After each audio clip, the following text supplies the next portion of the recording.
So pleasantries like, God has a reason, they're up there in heaven waiting for you, or I'll pray for you, don't really fit for humanists.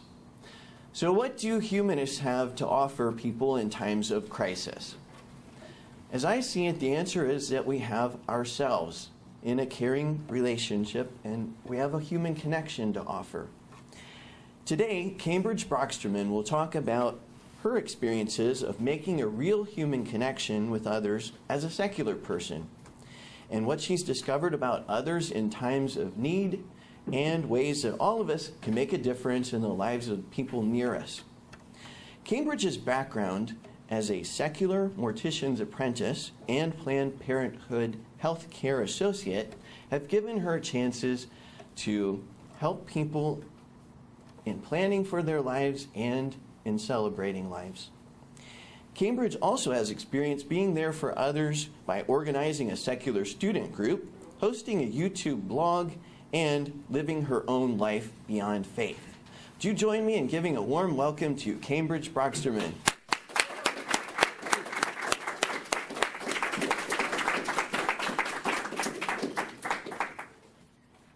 Well, first I want to thank everybody for being here today. I didn't expect this room to be full. I'm really happy that it is, though. And before I get started, too, I wanted to thank all of you for helping Eric and I when we were going through a really tough time. Our house was robbed, and we lost a few. It was close to $600 worth of technology and cash. And I know that some of you gave money to us, and I really wanted to just say how much we appreciate that. We have used some of your money. We've actually downgraded our technology, and so some of that money is going to be going to a camper this year who is unable to pay for her campership. And so I'm really, really happy to say that she's going to be there this year because of you guys. So thank you so much for that. Sorry, I always get teary when I talk about Camp Quest. I just love it so much. That is one of the other things that I do, is I've been a counselor at Camp Quest for, I believe this will be my 6th year. So if you guys don't know what Camp Quest is, please, please, please look it up, because it's a wonderful resource for new and upcoming generations. So I'll give you a little bit of background about me. My career history is that I graduated with a bachelor's in mortuary science from the Cincinnati College of Mortuary Science, which I'm sure most of you didn't know existed, but it does. After I graduated, I worked at a local funeral home as an apprentice for about 1.5 years. And then right now I'm currently working for Planned Parenthood as a healthcare associate. So I'm front desk, and often will be the first line of defense for some people who are very angry or sad about what's going on in their lives that day. So I'm just going to answer the question that's on everybody's minds, which is, how did I get into funeral service? So there's 2 answers to this question. The first answer I'm going to give you is the one that I give everybody, and it's that I've had an interest in cultural anthropology and biology since I was young. And then as I got older, those interests sort of morphed into very specific ones about funerals and death. So I'm really into rituals, and death is, I think, fascinating to all of us, whether we want to admit it or not. So the answer that I don't give everybody, actually, before I do this, if you're comfortable raising your hand, I would really like to know how many of you have had to plan a funeral or help plan a funeral. Okay. Would anybody feel comfortable maybe answering how you felt that day that you had to do that? Yeah. Well, in my case, my mother died at age 89, so it was something, I had hospice, Okay. which is really helpful in that stuff. Yeah. Now this will sound funny coming from a native, but I was there when she died, and it felt like a very sacred time, because being there, making sure my mom could die in her own home, which was important to her, and then the nurse, you know, calling the doctor, Yeah. and then calling the funeral home to pick up the body and that stuff. Right. And then, you know, going through the administrative crap with the funeral home. One thing that was lucky, it was a funeral home that our family cleared back, so it wasn't hard. They had all the information Yeah. on computer, Yeah. and they could, you know, retrieve it up, which made it easier. Mm-hmm. But what amazed me was my mother just wanted just the average funeral, and all said and done, it cost $11,000. Just the average funeral. Yeah. I told my wife when my time comes, let's face it, memorials are for the living. Yeah. I said, keep it cheap and cremate me and that stuff. Yeah.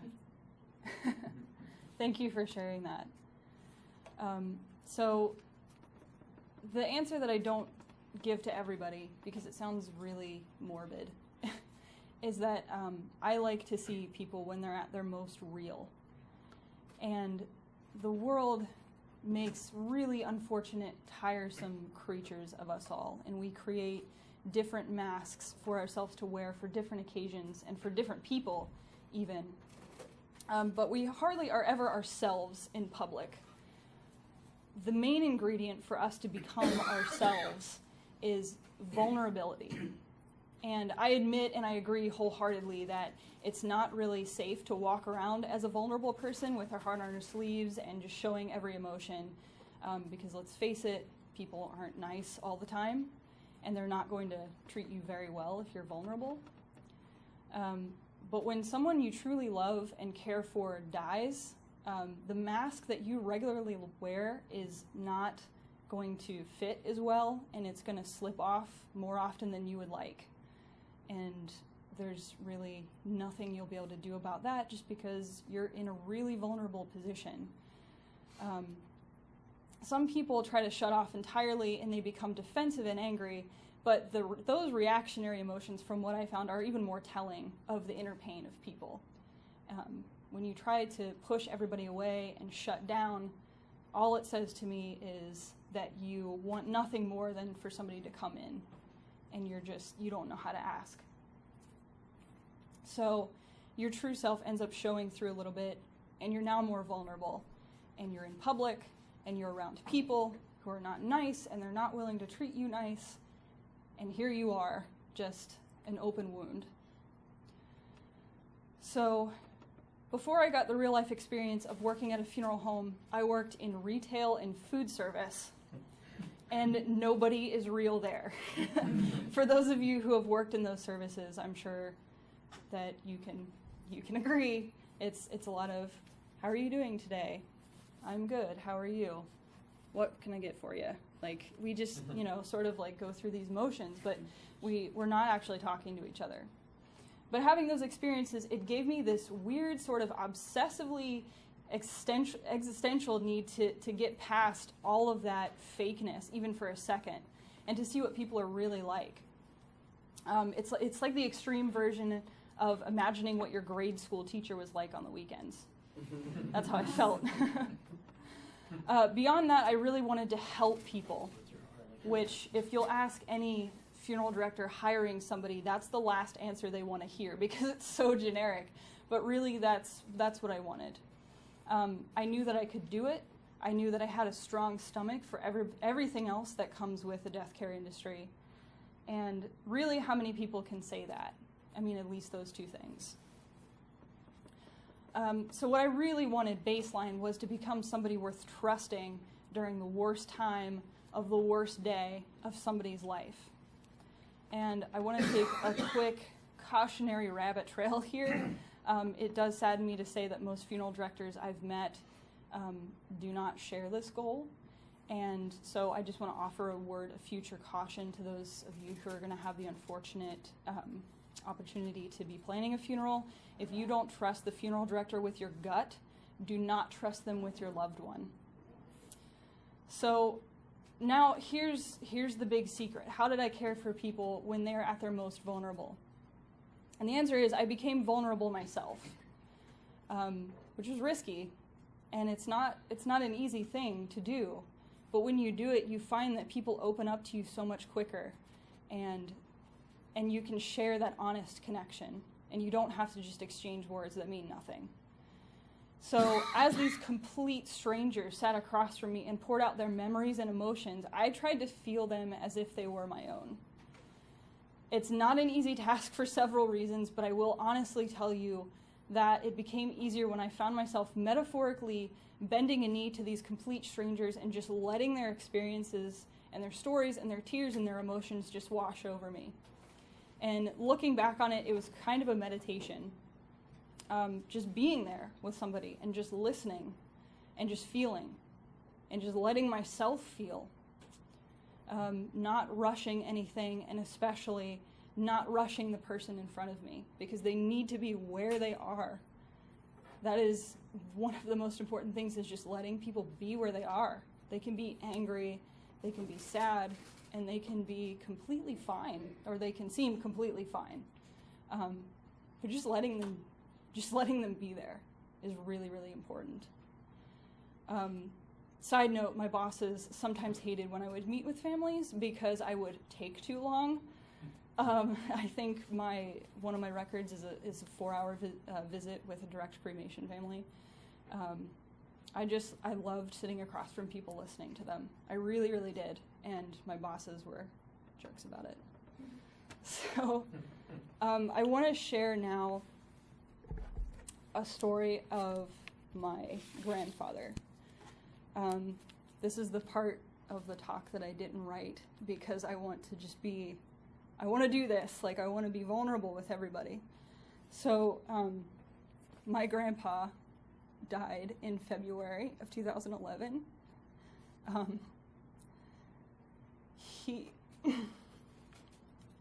So, my own father chose not to be in my life. And so my grandpa picked up the mantle from when I was young.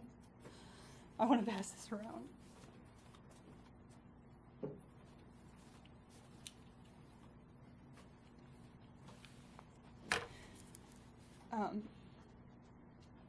So my grandfather was like a father to me. I lived with my grandparents when I was younger, and I just remember him always being there. And anytime I would need something, he was there. Everybody, he got along with everybody. He served in the military, and he would just never want to talk about it, but that was like, always something that we remembered about him. Very quiet man. He would be the one to sort of like sit in the corner while everybody else was being really loud, us grandkids. There were 6 of us. And we'd be like running around. There was one game where we literally just like ran around, like in a circle, and like screamed. And he just would like sit there and watch us and just like have this smile on his face. He always had a beer. He taught us to pour real good beer by the time we were 8 years old. We all knew how to like pour out of the basement, keg. Irish family, Irish Catholics. So when he started going downhill, we found out that he had dementia.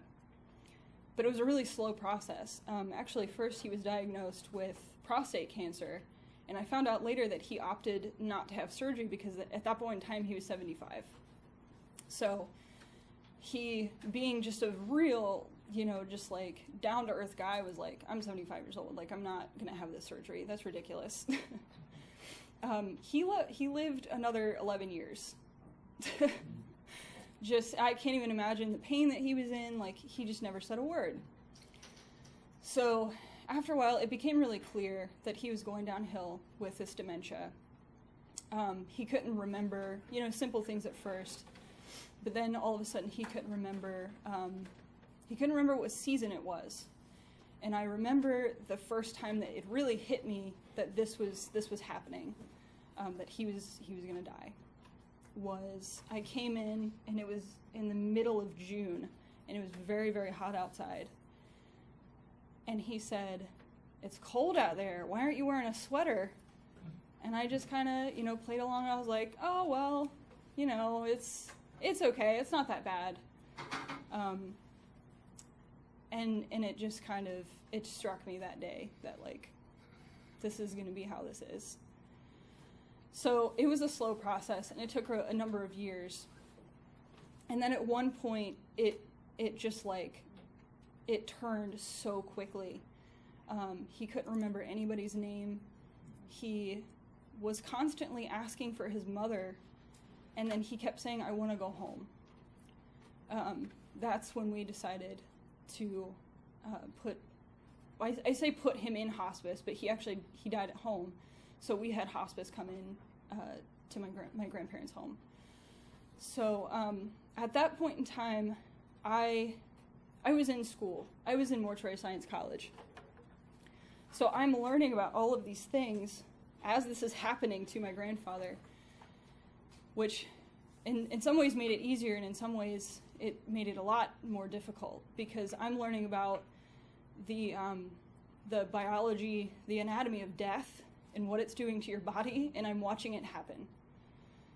So a number of other really terrible things happened at the same time as all of this was going on, and I ended up moving in with my grandparents. So I lived upstairs and they were downstairs, and this was right before we had hospice come in, but my grandfather was very actively dying. He was losing control of his body very slowly. And anybody who has ever been put in the unfortunate position of taking care of somebody in that mental state, it's very difficult. I never thought that I would have to help, my grandfather naked out of his bed while we changed the sheets because he had soiled them. I mean, this was like a very strong man throughout my entire life, and he just became weak, and he became so fragile. But getting to be there for him, and even though he didn't know who I was, he was always grateful to have somebody there. He would squeeze your hand when you went to hold his hand. Eventually, he lost the ability to talk, and he was sleeping most of the time. And then, finally, there was the day. I was woken up in the middle of the night. It was about 2 a.m, and I was told to come downstairs. And then my whole family gathered in his room when he took his last breath and he died. Being in the room with somebody who has just died is probably one of the strangest feelings. It kind of took me back to how I felt in church when everything just went silent for like just a minute, and all you hear is like the creaking of a chair or, somebody sort of shuffling, and it was just silent, and we're all looking at his body, and none of us knew what to do. And we're all just kind of standing there. Some of my family was praying, and some of us just kind of were like, what do we do now, So we all kind of took our time, and then eventually we left the room. And my grandmother called the funeral home, or I think it was the hospice called the funeral home, because luckily they had pre-planned, which saved us a lot of time and energy.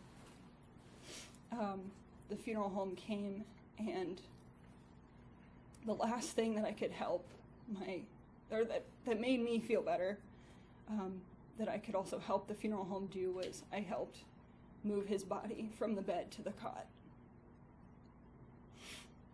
And that was the last time I saw him until he was in a casket and all weird and embalmed, which is not my favorite state of how people are. But during that time, going through school was probably the hardest.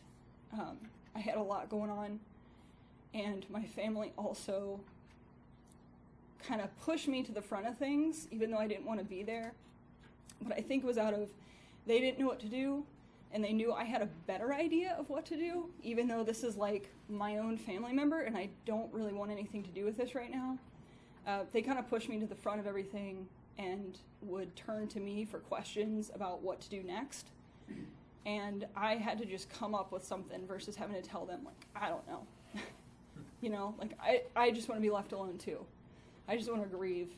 But, so I did have to do that, and that was very difficult. They made me go with them to the funeral home to, like, make the last arrangements for him.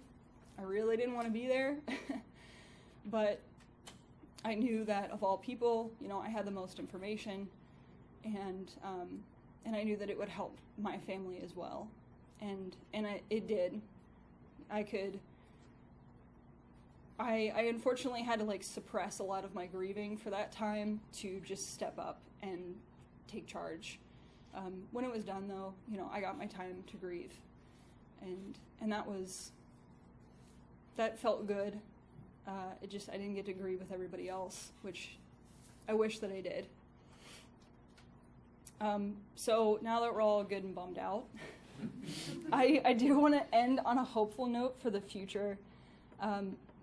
We've all been in a situation where we're interacting with somebody and they're in a foul mood. Like they're just grumpy as hell. And this can be anybody. Might be your barista. It might be the guy who cut you off in traffic. It might be you're going out to dinner with a really good friend. You're looking forward to it, and they're like, "Oh, can I bring my friend along?" And that friend sucks, and they're like making your time miserable. And you just want to be like, "What is your problem? Like, can't you manage just to be pleasant for a minute and a half while we have this interaction?" And so sometimes they can't. Like sometimes they really can't manage that. And so just consider that what they might be going through is just something completely difficult for them. Like their world is falling apart.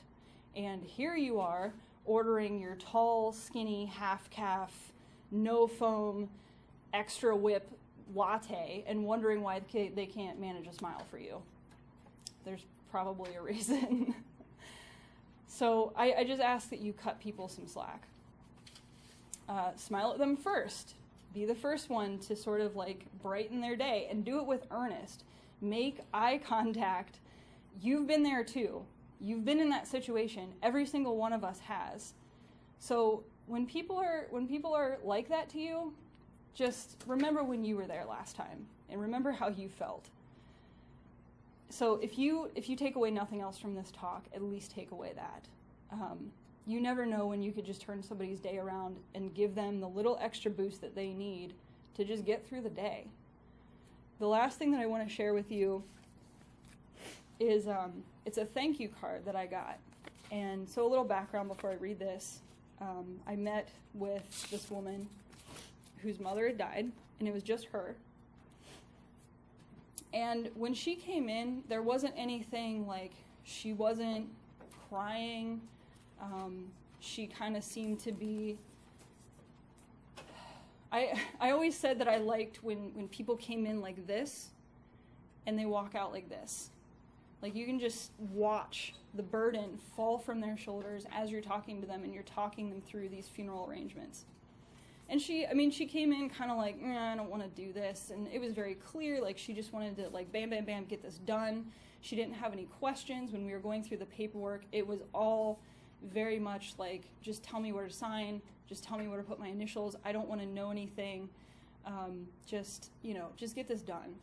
And I thought, okay, there's a lot of people like that out there, and then they take their own time to grieve. Like, funeral home is not where people want to be. But then I got this card, and I was completely just blown away by this. So her mother's name was Marjorie Green. I remember that. I actually picked her up from the hospital. I tend to remember those people the most because I saw them first out of the people at the funeral home. So first of all, she made these cards, and this picture on the front, I'll pass it around, is her mother used to do watercolors, and I thought it was really beautiful that she customized her own cards. She took a painting of her mother's and put it on the front, and then on the inside is a collage of all pictures of Marjorie. And then the poem that she has in here for those of you who have gone to a lot of funerals, you've probably heard this a lot. I've heard it 1,000 times. Do not stand at my grave and weep. I am not there. I do not sleep. I am 1,000 winds that blow. I am the diamond glints on snow. I am the sunlight on ripened grain. I am the gentle autumn's rain. When you awaken in the morning's hush, I am the swift uplifting rush of quiet birds in circled flight. I am the soft star that shines at night. Do not stand at my grave and cry. I am not there. I did not die. And she wrote this in here. Cambridge, thank you for your kindness, humor, and attentive, sensitive presence. You made a horrible, horrible day into a day, a full, livable day. Thank you, Catherine Green. And I just didn't know at the time. You know, I went through the motions of meeting with her, and again, she didn't really want to talk. She didn't really want to share anything. And the fact that she sent that card, it blew me away. I had no idea that she was having such a hard time. I had no idea. And then I got that, and she, when she came in to pick up her mother's ashes, the first thing she did was hug me. She just, like, this complete stranger. So, just keep in mind that you could be doing that for anybody. And you probably won't get a card, but hopefully, you know, just the thought that you're doing that is enough. So, I'm sorry that my talk is so sad. But my last talk at Skeptic Camp was not this sad. But if you guys have any questions, I'd be more than happy to answer them. And they don't have to be about, like, super emotional stuff. You can ask me about just, like, the inner workings of things as well. Because I know this usually generates a lot of questions, so the more information is out there, the better.